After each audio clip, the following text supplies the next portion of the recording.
Hey, listen, welcome everybody to tonight's Candidates Night, sponsored by the Menham Brothers of the Brush. If you have a question, you'll be able to go online. If you want to. If they're connected Okay. online. And If you can stand, we'd like to have you please, as Chad, our president, will do the Pledge of Allegiance. Chad? to the flag of the United States of America and to the republic for which it stands, one nation, under God, indivisible, liberty, and justice for all. Chad, you want to say something else? I do. I want to thank everybody in the group. One time a year, we try to look professional and invite everybody. As somebody who just moved back to Mendon, me and my wife, I look forward to putting some faces with the names and learning to hear what you have to say while you're running. I'd also, before I turn this over to Dickie, would like to note our trip to call the American Heritage Museum. Heritage, yep. With the help of Mike Salvador and the Bark Arc, the brothers are going to the bill for any veteran who would like to come. It's June 1st at 9 a.m. We're leaving from the Uxbridge VFW. If you're interested, it's $15 for anybody else who would like to come. Everybody's invited. But we're paying for veterans, and reach out to me or Dickie afterwards if you're interested. All right. Love to have you. We're going to Hudson, to the American Museum. Anybody in the audience been there? Johnny's been there. I will really ask you, on behalf of the brothers and Chad, it's a Sunday morning, 9 o'clock.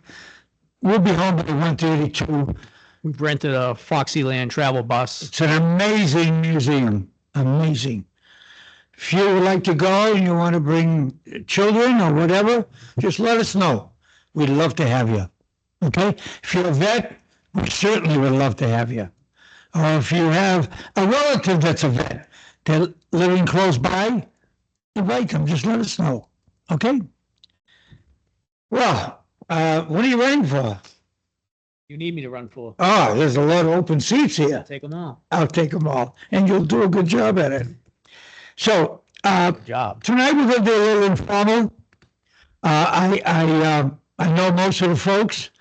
I'm going to have them come up, have them explain to you the office they hold, why they're running, what they would like to see the future of Mendon be, if it's possible, and whatever they think might be right or wrong. That's what this forum is about. So without any further ado, former select person Ken O'Brien, Board of Assessors for 3 years. Kenny, come on up.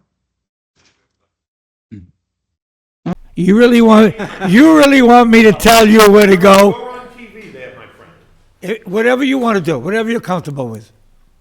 Want to come here? Sit here and I'll go around with the microphone. If Oh, anybody you'll do the microphone from the Yeah, we're fine. banner for the audience? Yeah, we're fine. Okay, all right. TV audience can't, there you go. Thank you. Thank you, Kenny. It's a pleasure to see you again, my friend, and everybody here. Kenny, could you do more than 5 minutes? Because I want to eat this cannoli. Go ahead and eat the cannoli, because I can go on and on and on. Nice to see everybody tonight, and everybody I hope that's online. My name is Ken O'Brien, and I am your one of your members of the Board of Assessors. I can't remember how long I've been doing it, for either 15 or 18 years. I just can't remember what year that happened. I've held quite a number of offices in town, from Finance Committee, Board of Selectmen, Council on Aging, and then the Board of Assessors. And I've had a grand time with it.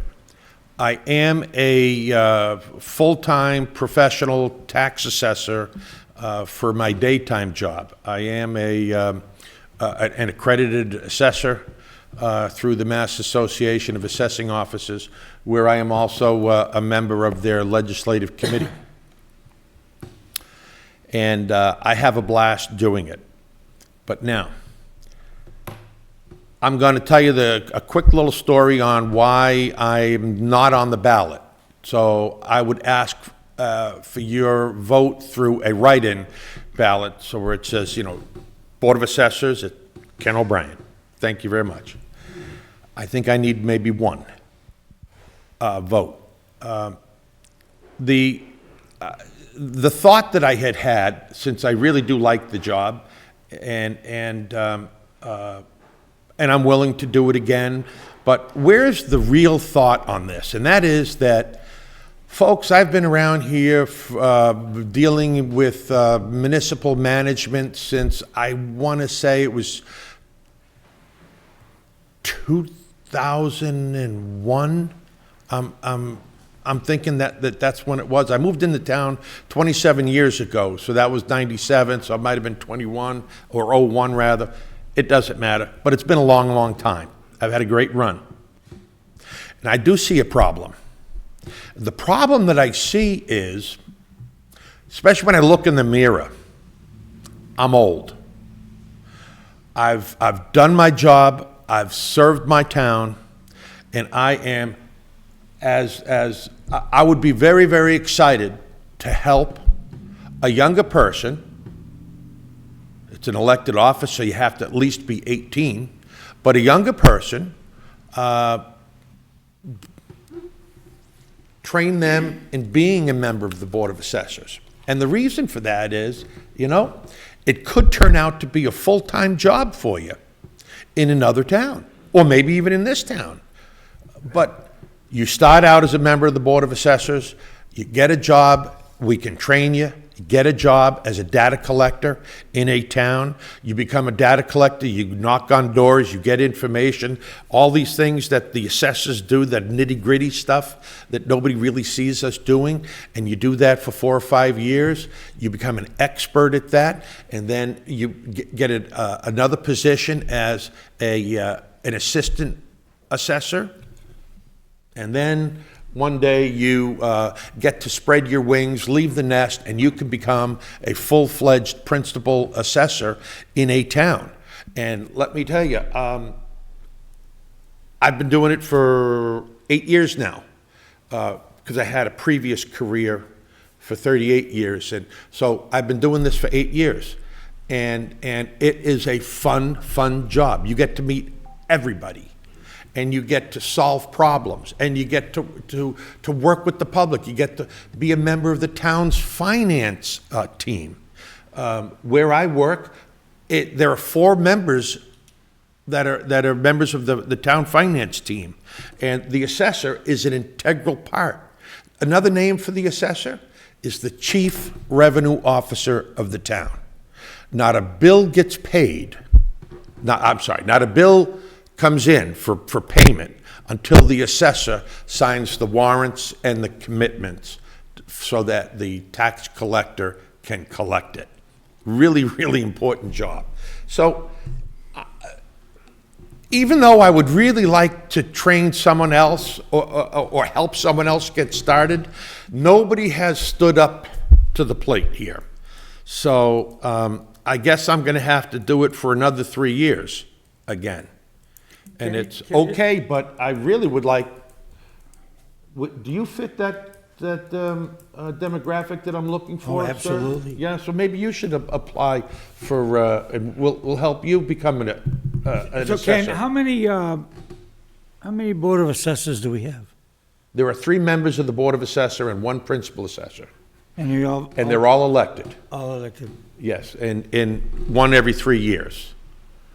And the Board of Assessors has, per Mass General Law, our job function is to hire the principal assessor and make sure that our books are in order completely. Okay. Is there any questions from anyone in the audience? Don't everybody raise your hand at one time. There's nobody online, right? Anybody online? We do have people online. I'm not seeing anybody who has raised their okay. hand with a question yet. They're listening, Okay. they're listening You know, intently. Looking out in the audience, I see, well, some of the anniversary group of gray hairs. But years ago, the assessors used to go out and check everybody's property. We do. Mass General Law says that the assessors have to go out and visit every property once every 10 years. And Well, it seemed to me that it was every New Year's Day that they came to our property. maybe it was every New Year's Day that they went to your house. Oh, no, Then that no, was the no. animal inspector. Huh? That was the animal inspector. See?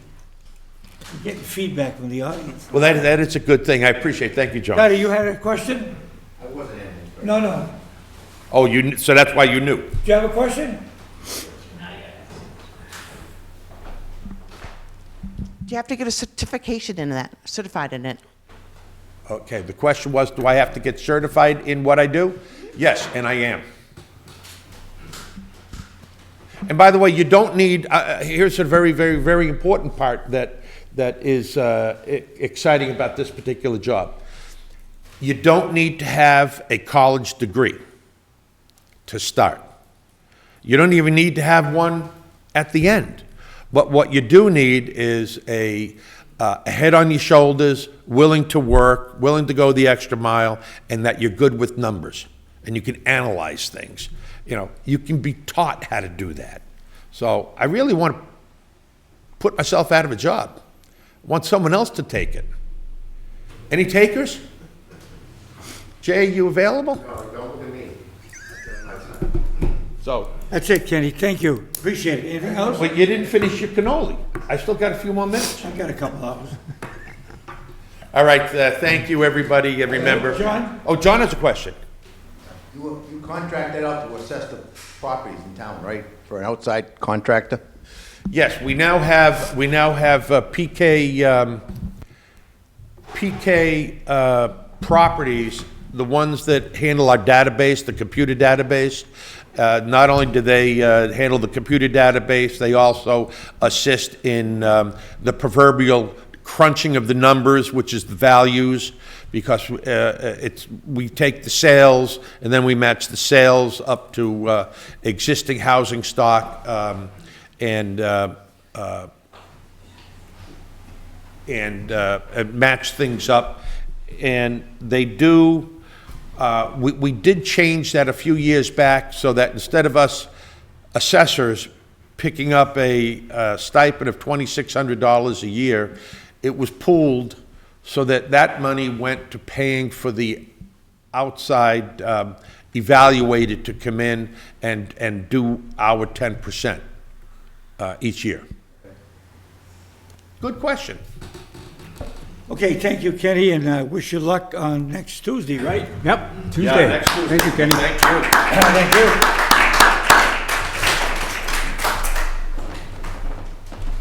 you. And our next candidate, great grand entrance. I'd like to call up, please, a 3-year on the Board of Selectmen, Board of Health, Joyce Gilmore. Joyce?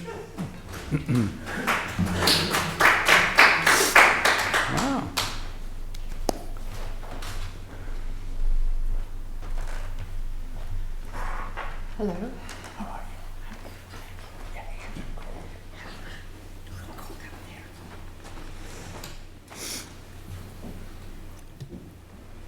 So Joyce, if you would like to just tell folks that don't know a little history about yourself and your experience on the Board of Health, what you see you like on the Board of Health, and where you think Mendon ought to go in the future around the Board of Health issues. Okay. Okay, you want to put that closer?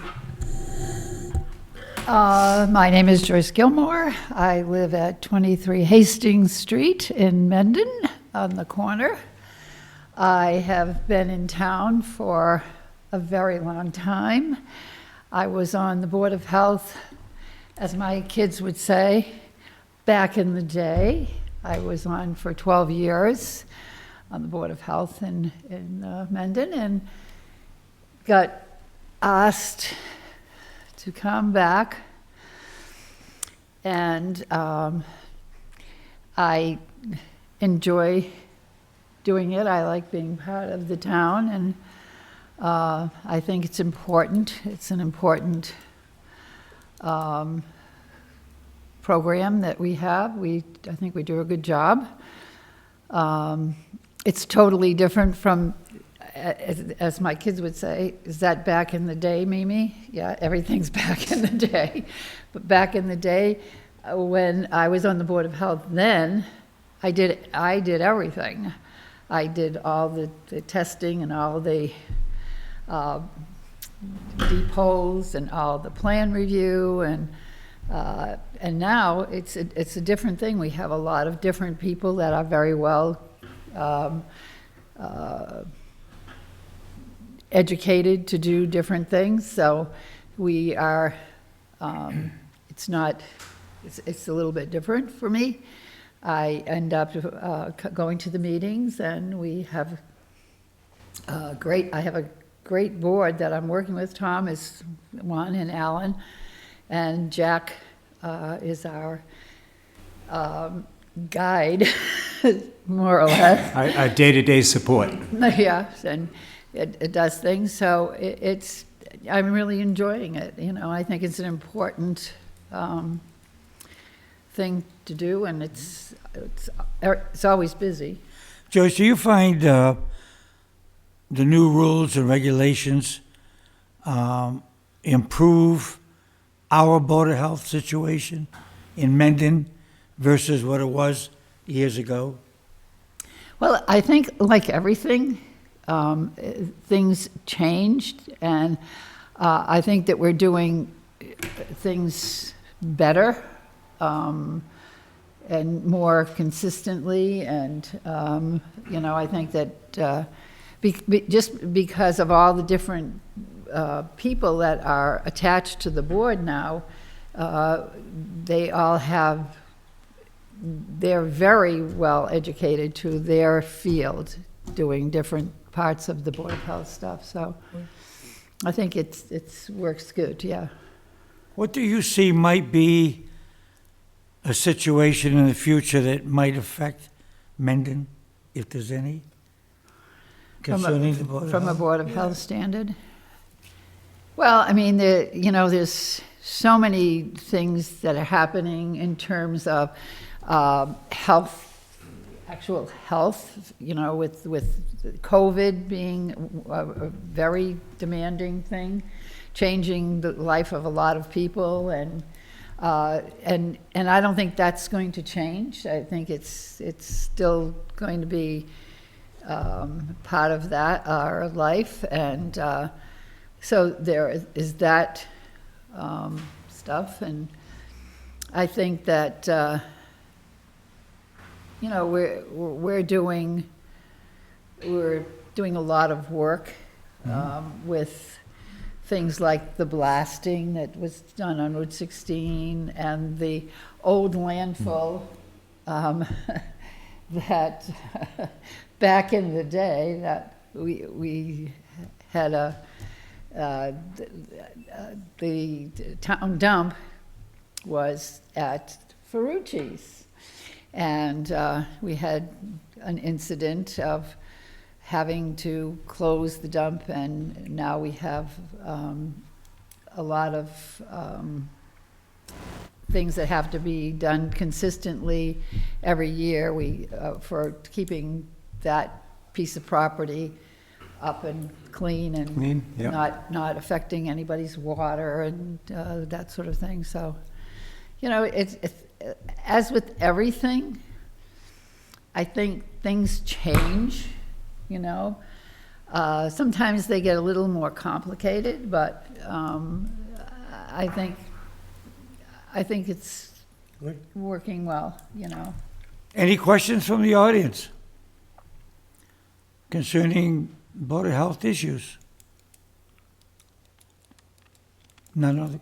I'm not seeing anyone with a question who's connected virtually. If anyone has a question, feel free to raise your hand. Well, I'm Joyce, not seeing anyone. Thank you so much. Welcome. glad I that, wish you the best in a couple of more years of service. well, I'm going to try. At least a couple. You'll do a great job. I'm going to try hard to do my job and do it well. You'll do a and great job. Thank you, Joyce. I'm very type A.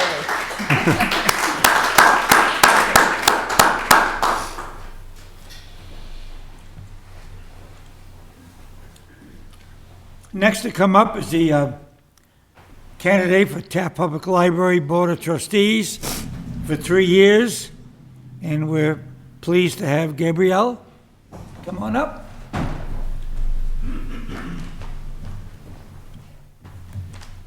Nice to see you. Thank you, nice to see you. The same applies to you, where the library has gone from next door, how the new building is going, and So I'm start by saying thank you for having me here. I'm Gabrielle Porcello from Bellingham Street, and I've been in town for 25 years. Doesn't seem like it's been that long, but my kids are in their 20s now, so I guess it has. So I have, running for re-election for a library trustee. This is my first, I'm finishing up my first term. As Dick mentioned, you know, I think it's been 6 years, almost 7 years since we moved into the new building. It's going wonderful. You know, it's such a great space, so much better for programming, and you know, certainly there's always things that we'd love to do differently, but it's really going well. We have a great group of staff, a great board of trustees.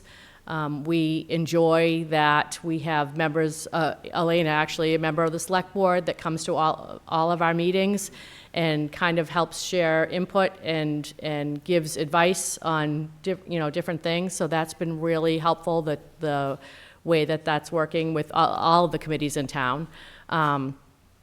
So I enjoy working with the library staff and the director, Andrew, to implement the existing strategic plan that they just came up with a few years ago.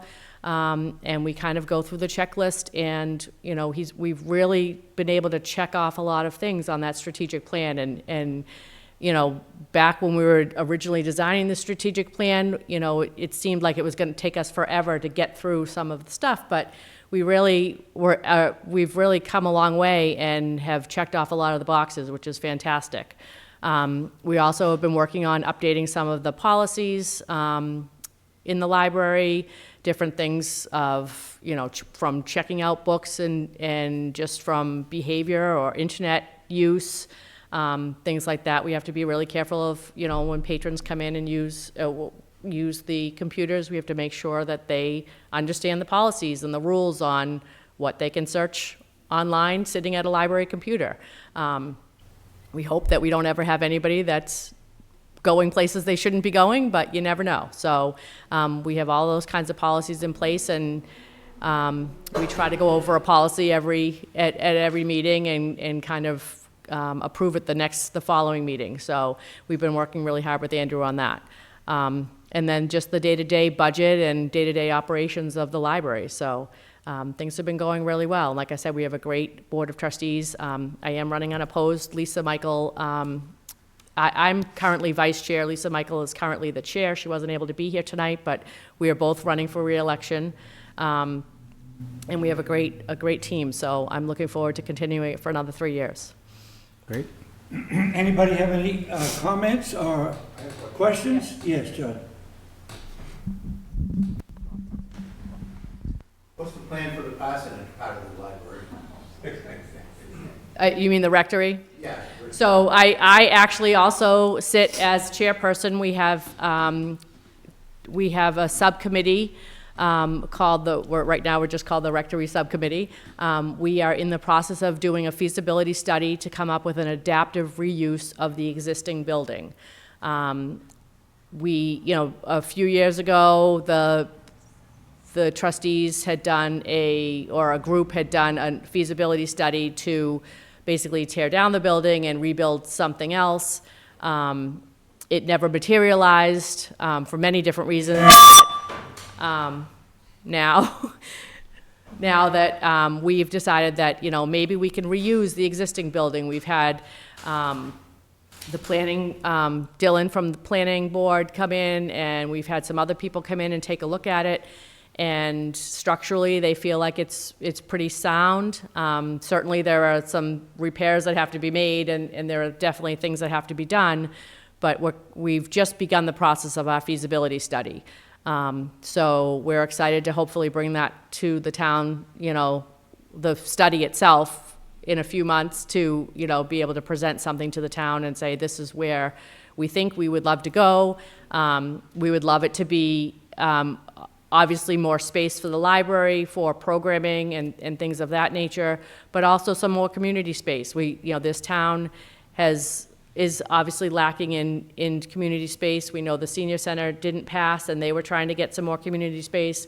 So we want to have this part of the building be something that people can come and hold another meeting or hold a small town event, or where they can use it outside of the library hours and have access to it. So this is all part of our study, and we want to be able to integrate so that everybody can have use of this space. Thank you. You're welcome. Anybody else? Well, we certainly wish you well Thank you. on your next term, Thank you. and you've done a great job. Question I have is, I know in business, we say, how many folks do you have coming? Is it used? The library is very well used. I honestly don't have those numbers off the top of my head. Oh, fine. But yeah, our circulation numbers are up. Our programming numbers are huge. The children's librarian who runs story time. I mean, I used to take my children to story time, and we had 5 or 6. Granted, it was in the old building. 5 or 6 kids would show up, and their parents would kind of sit around the edges, and it was a great story time. But now, sometimes she packs that place. She sometimes have upwards of 50 people, to the point that she holds multiple sessions of that same story time, and it's has other things, music and movement, and other things that might be involved in it. But I mean, the programming is just unbelievable. And we do a lot of adult programming now. Between the library themselves, they do their own adult programming, but the Friends of the Library also bring in a lot of adult programming and kids programming. It's very well attended. Good. That's awesome. Nice job. Yes. Thank you. Thank you. Thank you. Thank you, guys. Thank you, everyone. Going to bring up a young lady who is very accustomed to sitting up here. She is running for the 3-year term in the Board of Selectmen. Alina, come on up, please. Where do you normally sit, Alina? I usually sit there. Here? No, actually, where Tom is sitting. She's the current He's taking your chair. seat? That is, I'm happy to sit here. That's why I feel very powerful tonight. Yes. My name is Elena Brugos, and I'm running for Select Board to be for re-election on the Select Board. So I'm currently chair. This is the end of my first term. So the first year I was just a board member. Second year I was vice chair, and third year I was chair. And so I've enjoyed it a lot. I've learned so much, and there's still a lot to learn. So I decided to run again, and it's funny. I looked back at my statement from when I ran 3 years ago, and I was actually quite pleased to see it. Like, oh, I have not actually changed my goals, so I'm continuing my goals to support the schools and support the seniors, to support the community, to encourage transparency in the board, to encourage more community engagement, to look into how we might develop infrastructure for the town to diversify our tax base. So these are all things that the Select Board has done together. We're a very collaborative board. We're a 5-member board. And so it's been very productive. Things move slowly. There have been challenges along the way. There have been a lot of staffing challenges. You may know that we have a fantastic town administrator now, but we had the town administrator that we had my first year left, And then we had a search that went on for basically a full year. And so that made it challenging to accomplish a lot of goals, but we kept going, and we made progress when we found a fantastic candidate. Hopefully you all were at town meeting on Friday night and heard from Jeremy, who is very knowledgeable about so many aspects of municipal government, especially budget issues. So that was really, I feel like, an achievement of the board that we got a town administrator who is really going to help us continue our goals. So that's Great. in a nutshell. It's not an easy seat to be sitting in, is it? It's definitely, there's sometimes some pressure, we'll put it that way. But it's been enjoyable. Right, as I said, the board is very collaborative. We also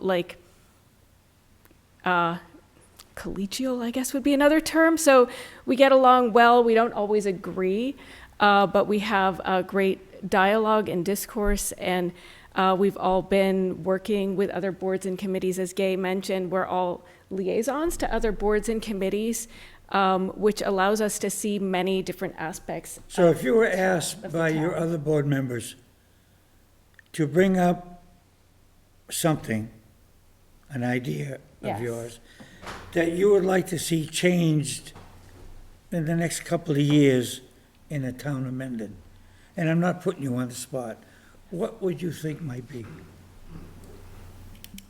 Sorry, could you, so the question is what sort of change would I like to see? Yeah. Well, I was hoping that we would have a new senior and community center. So we'll say, so, we do have constraints with some of our current facilities. So, as I'm sure you all are aware, we had some proposals to build a new senior and community center to address some of the space issues and facility issues at the current senior center. However, we tried a couple of proposals and they both failed at the ballot. So what we need to do is find new solutions that we can build consensus around. So really, that's, this is a town where democracy, no one person or one board makes the decisions. We can put forward proposals and work towards them, but ultimately it's the voters who decide. So I would like to see us find a solution around that area in particular. This is a coffee shop talk. You have to understand that sometimes the truth is not spoken at the coffee shop. But let me ask you, and you may have the answer, you may not. Where the current senior center is now, are we landlocked that we can't build onto that? So there is one additional acre that is possible. It's pretty constrained due to, I believe, wetlands and other sites, and I think Tom maybe knows more about that than I do about the specific constraints. Okay, and I understand. Yeah. I understand the 1 acre. Right. Is there anything else in that area that we have voted as a town to set aside for something else? So that's, it's interesting. So the town owns a number of properties that were purchased with CPA money, and there are constraints on how that money can be used. And it can be used for recreation, it can be used for affordable housing, I think and open space. So there are properties that the town owns where because of the ways in which we acquired the land, we would not be able to build on it. So but we're investigating as a town, we're investigating other properties. Sort of similarly to what's going on with the library, we have an architecture firm engaged to do it's not exactly a feasibility study, it's more of an exploration of looking at some different sites and to see how they might be used, including looking at how the current senior center could be expanded, like what it would take to actually get that up to code. Any questions, please? Any ideas you want to put forward for the Board of Selectmen to consider? Are we going to have more traffic lights? Are we going?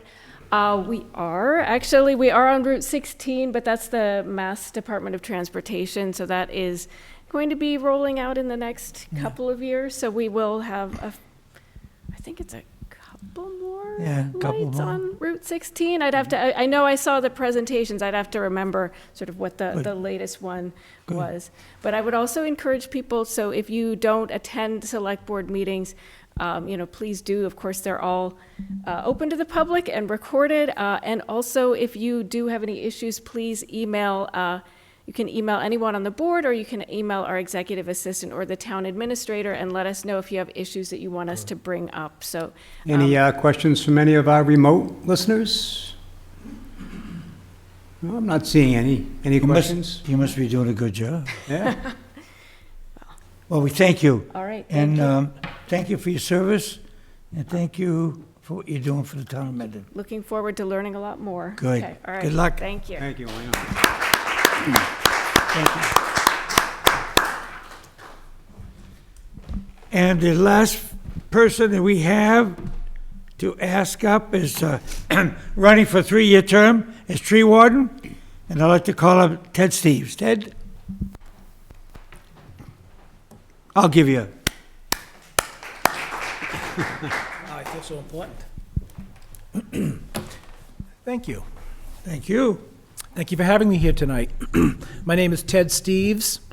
I am your tree warden.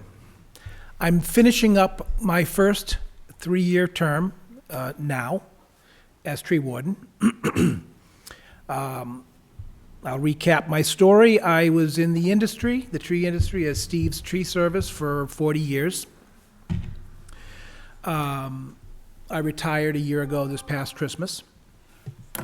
I moved to Mendon in 2003, so I've been a resident for 22 years on Blackstone Street. I love trees. They are truly a gift from God. And I will say this, one of the things I love about Mendon is the roadways, the country roads, the tree-lined streets, the stone walls, and everybody here knows what I'm saying. And there's not a person in this room or in town that isn't affected by trees. We all have to deal with the trees. So I want to thank the town for the vote of confidence to vote me in, and hope that they will have me again for another 3 years. It's been interesting. This is my first time in public position. I was always private sector. I did tree service. And I know a lot of the people here and in town from years of being in tree service. And I lived in Milford before I moved to Mendon. So I've been working this area for a long time. I inherited the job from Alan Tatro, who did a nice job.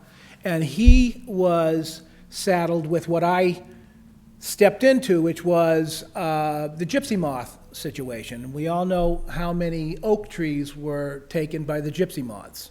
Primarily red oaks, but they were indiscriminate. They liked white oak trees too. And when I came in 3 years ago, Alan had done a good job cleaning up most of the red oaks, which were still dying off. Since then, it's transitioned to the ash trees, and everybody has seen the ash trees coming down on their streets, and the only good thing about a dead ash tree is that it makes great firewood, but they're dying from the emerald ash borer. So that's what we're dealing with now. As tree warden, my primary job is to act as an advocate for the town and an intermediary as a contractor for the town to bring in a tree service that takes down our dead trees. Now, there's more to the job than just removal of dead trees, but that's our first line, because it's like I ran on safety. Dead trees and roadways don't mix, so they have to come down, and that always takes priority. I learned some things. As tree warden, I came to find out what precisely were town trees. The rule of thumb is any trees on the roadway side of the stone walls that run along most of our town roads are town. Now, that's kind of a loose interpretation because, right, some roads, some stone walls are 2 feet off the pavement and some are 10 feet off the pavement. So, but if the rule of thumb is roadway side of the stone wall is town jurisdiction. But the primary criterion for taking down a tree, a dead tree, is does it affect the public road? It can be well onto a resident's yard, but if it hangs over the road, it's a liability and it's a safety issue. So I feel called to deal with it, and we do.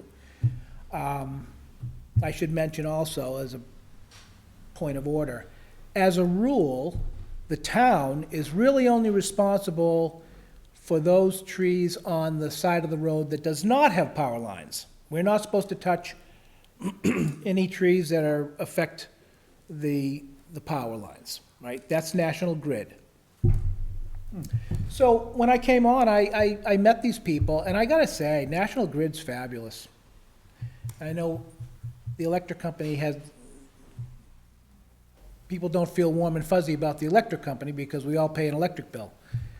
But the people that I've dealt with there that deal with the tree issues, they've been responsive, they've been easy to deal with, and they respond. You know, they don't just put me off, we have a good relationship, so I will say that. So that leaves the other half of the trees that abut the roadways. So we're still going after dead trees. I want to say 99% of the work we do is taking down dead trees along the roads. We're not done. We're using our budget right to the brink, and we've still got dead trees to deal with. But they're coming along. I want to say that for the most part, we're in pretty good shape, and everybody here has seen work going on in the roadways, and we have a great contractor, a good tree service out of Uxbridge, Bob's, and he's been fabulous.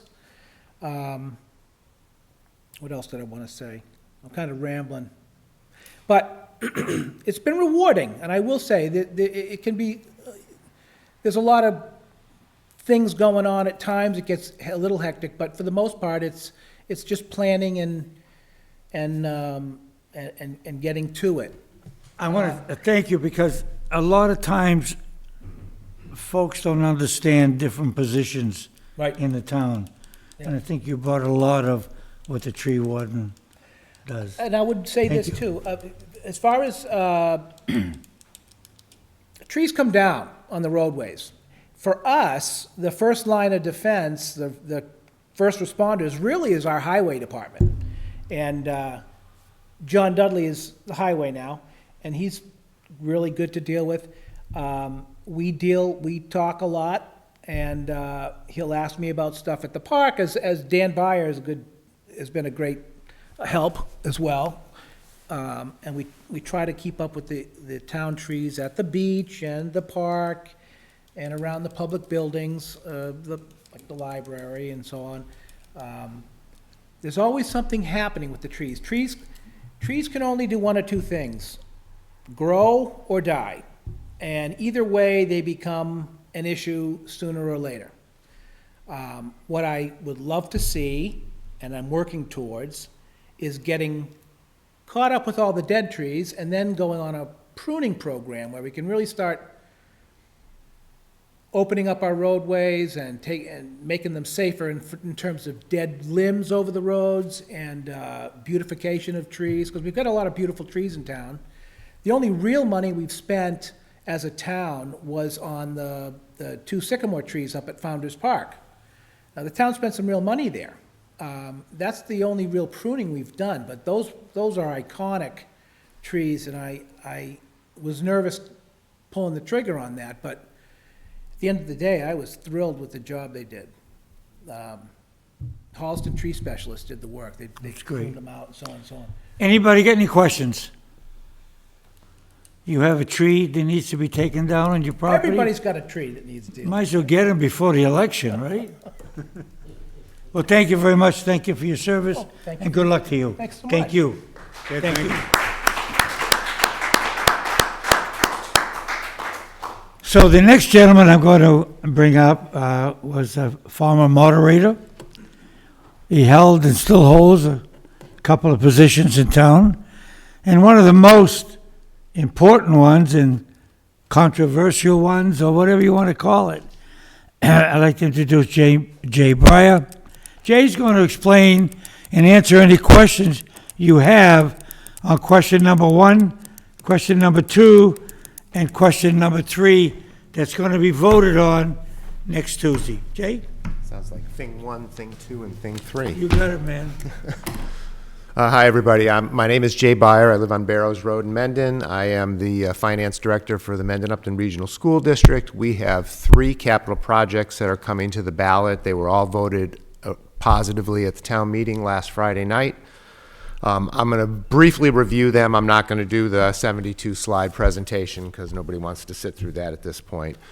The 3 projects we have coming forward, the first one is to replace the roof at Nipmuc Regional High School. I think the important thing that people need to understand is that the high school, although everybody thinks it's brand new and we just did it, the high school is almost 30 years old, and I think it's kind of obvious that after 30 years you need to replace the roof.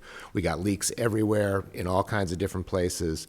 I will say before I even go on, if you go to the district's website, we've got a section for the capital projects where we have all of the information that you'd want, more information than you're probably ever going to want to know about these projects. So that's the first piece, is the roof at Nipmuc High School. That project is going to be funded at 52.5%, no, it's 52.26% from the Mass School Building Authority. We received a grant for that. They will cover all of the roof materials and the work related to the roof, but part of this project is we've got a bunch of HVAC equipment that's sitting on the flat part of the roof that is also 30 years old, that is no longer really functioning properly, and it has to be removed to replace the roof. You don't put 30-year-old equipment back up on the roof that's just antiquated. That part will not be reimbursable for that project there. The roof project is, I'm just looking up the numbers here. We estimate the net cost on the roof project will be about $6.3 million. It's about a $10.5 million project. We're expecting to get a little over $4 million in reimbursement from the state on that. So it's about $6.3 million to replace the roof at the high school.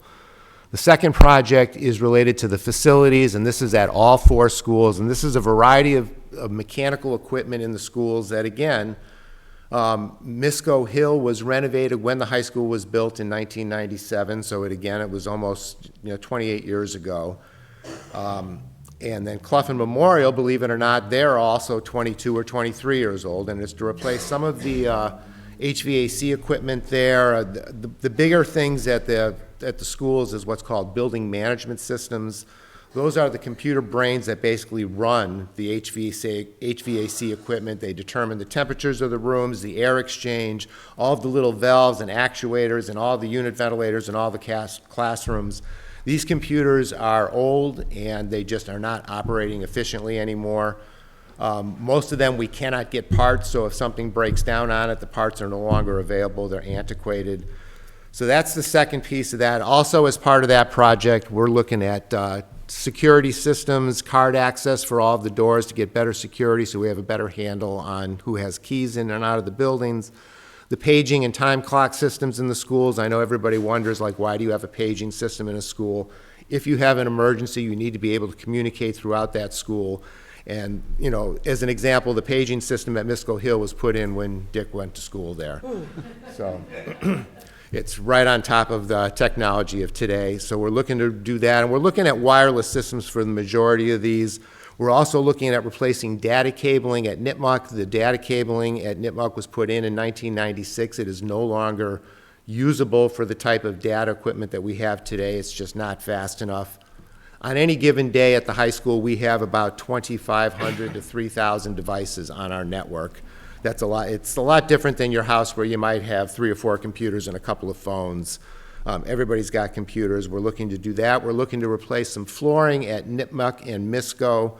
Again, the carpeting in the auditorium at Nipmuc is 28 years old. It's got rips down the middle of it. The seats have to be removed in order to replace the carpet, so we're looking to replace the seats. We've got a variety of broken seats that, again, we can no longer get parts because this stuff is so old. So that's the gist of the facility stuff that we're looking at doing. At Clough and Memorial, the big pieces there are mostly the window sealants around the windows that is dried up, and so we've got water leaking in. One other thing I should talk about, this is something that I'm sure you'd appreciate right here. We have pictures here.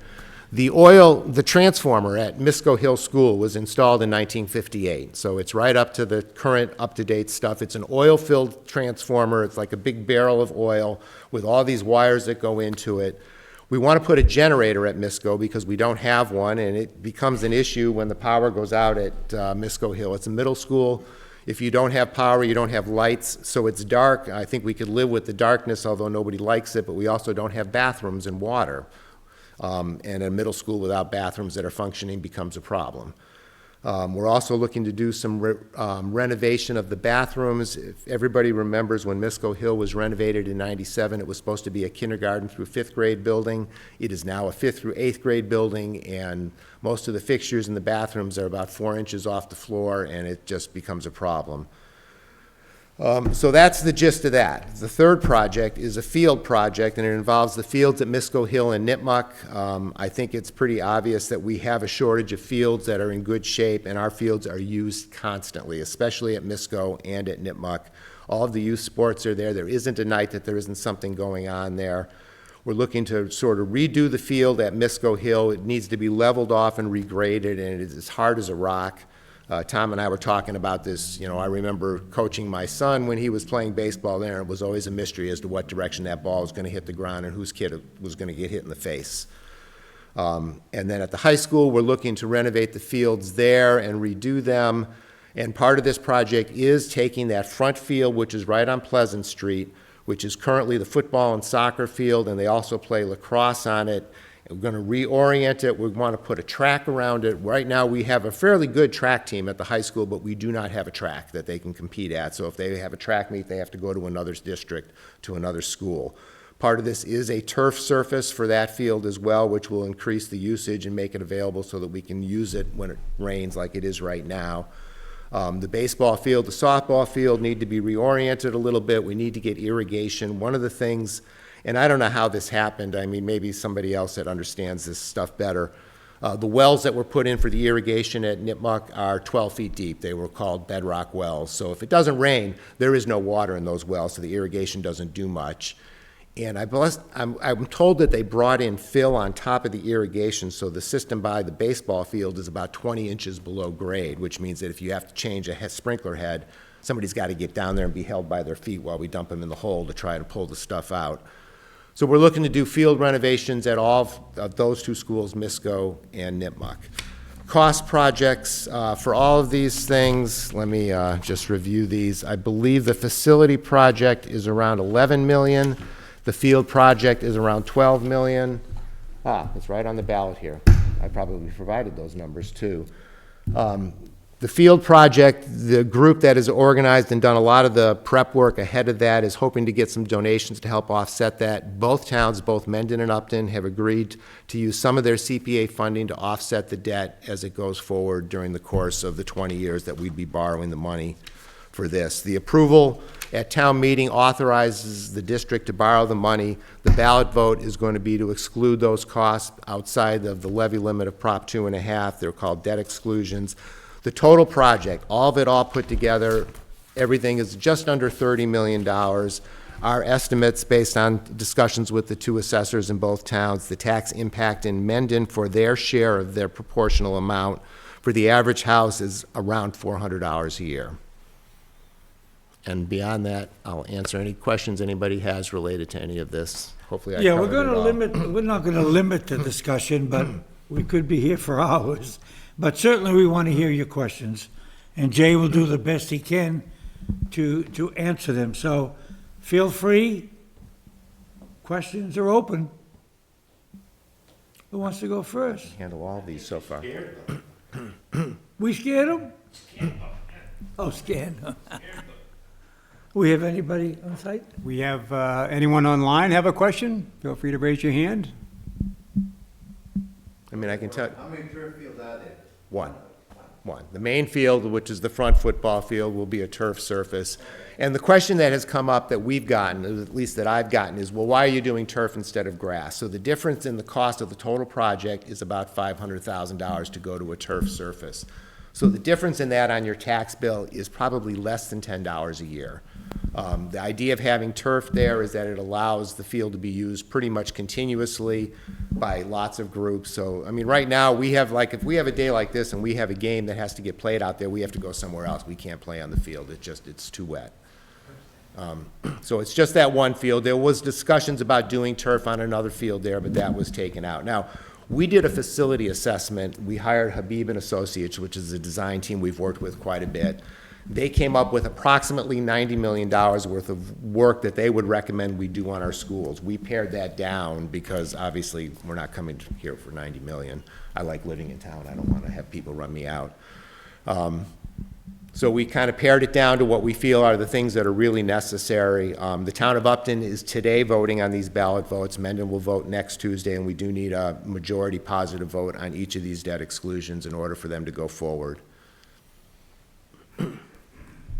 Any other questions? Concerns? Yes. Jay, do any of these facilities have lights? Yes, the turf, the football field will have lights, so we'll be able to have night games, which is another thing that, it's something we've never had at Nipmuc before, but it would be good to have that ability. I think, you know, part of the field project at Nipmuc is we also are going to have a community, like a walking path around the entire facility, so that if parents are there and they don't want to just sit and watch the kids all the time, they can go for a walk around there. But it's also to hopefully try to create the Friday Night Lights type of event where it becomes more of a community event where hopefully people will come out and support the high school teams. I'll tell you about that field. Last year during high school football, we had a rainy period. Yeah. And Nipmuc was going to play BVT at Nipmuc. Right. And they had to move that game to Milford High School turf because they couldn't play it in either Blackstone Valley, Valley Tech, or Nipmuc because of the ground was just tore up.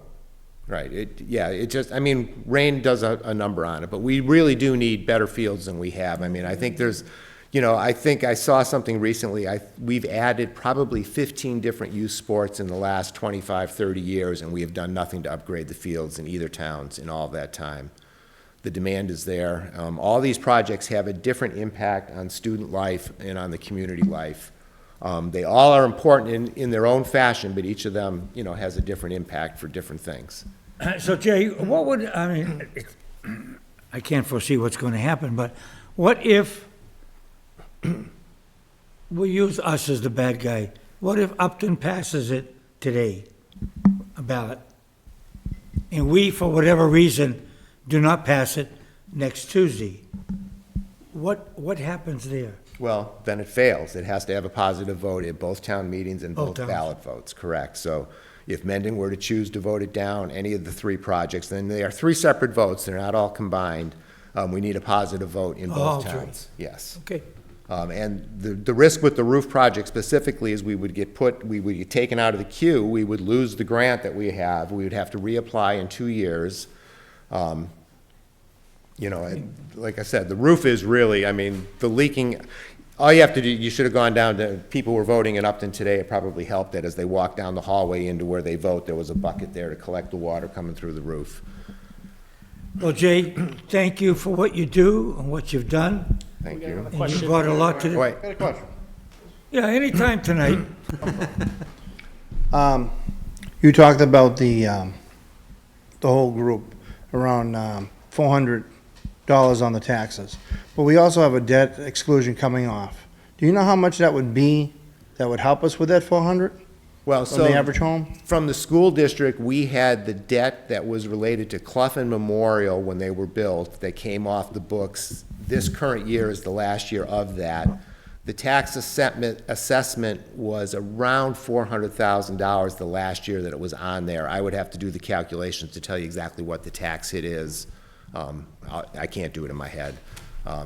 But we did have debt that came off. So the high school was paid off in 2017. The MISCO renovation was paid off in 2017.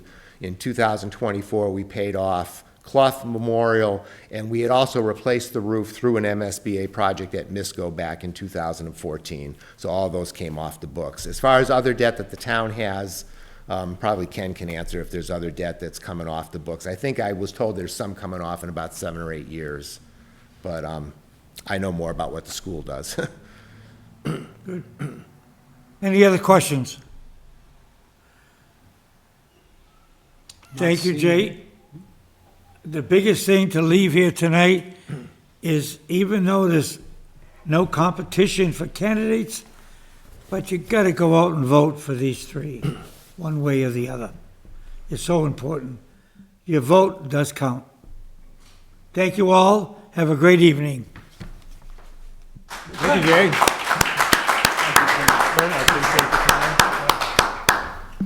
Appreciate you coming.